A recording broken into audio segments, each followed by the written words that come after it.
আপনার পকেটে থাকা টাকার মান যদি শূন্য হয়ে যায় কেমন লাগবে? বিশ্বের সবচেয়ে ধনী ব্যক্তি ইলন মাস্ক বলেছেন ২০৩৬ সালের মধ্যে টাকা বা কারেন্সির কোনো দামই থাকবে না। কিন্তু কেন? রোবট আর এআই কি তবে মানুষের সব নিয়ন্ত্রণ কেড়ে নিচ্ছে? জানতে হলে ভিডিওটি শেষ পর্যন্ত দেখুন। ভবিষ্যতের বিশ্ব কেমন হতে যাচ্ছে?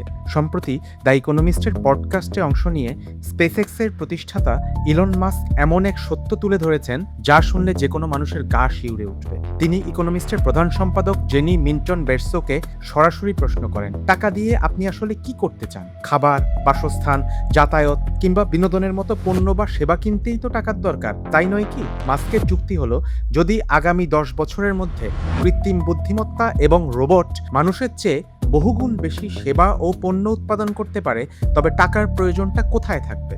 ইলন মাস্কের মতে আগামী 5 বছরের মধ্যেই এআই বিশ্বের সমস্ত মানব বুদ্ধিমত্তাকে ছাড়িয়ে যাবে। রক্ত মাংসের মানুষ হওয়া ছাড়া এআই মানুষের যে কোনো কাজ অনায়াসে করে দিতে পারবে। তিনি এখানে দুটি বিষয়ের কথা তুলনা করেন, একদিকে মানুষ বনাম এআই আর অন্যদিকে এআই বনাম শিম্পাঞ্জি।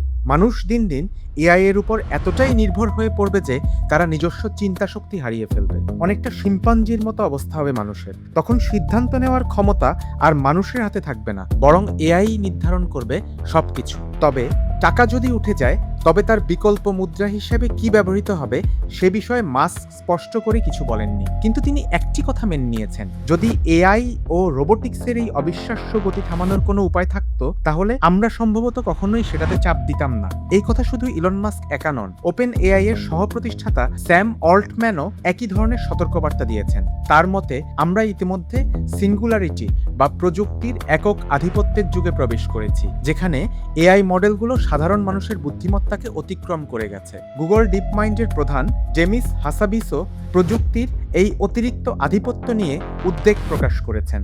তবে সবচেয়ে ভয়াবহ তথ্য দিয়েছেন ক্লডের মূল প্রতিষ্ঠান অ্যানথ্রোপি।